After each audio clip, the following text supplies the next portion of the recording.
আসসালামু আলাইকুম। Welcome Sonia's dreams পেজে। হঠাৎ করে ইচ্ছা করলো একটু বাইরে বের হই, তো দেখি ঝুম বৃষ্টি। আমার তো খুব ভাল লাগে বৃষ্টিতে ভিজতে বা বৃষ্টির সময় ঘুরতে বাইরে। তো চলে গেলাম আমাদের গোপালগঞ্জের খুব জনপ্রিয় একটি রেস্টুরেন্ট, কাশফুল। সেখানে অবশ্য আমাদের কয়েকজন গেস্ট এসেছিল। গেস্টদের সঙ্গে দেখা করলাম, খাওয়া দাওয়া করলাম, গল্প করলাম।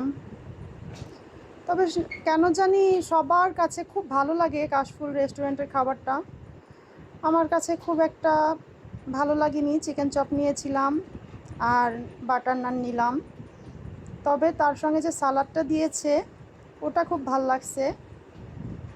ওইটা মানে অনেকটা বোরহানি টাইপ ছিল, বাট বোরহানি না।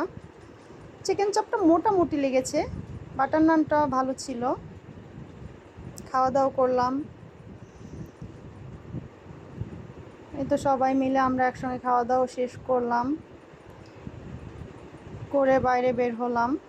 তখনও দেখি খুব বৃষ্টি, তবে সময়টা খুব উপভোগ করেছি। Thanks for watching. আল্লাহ হাফেজ।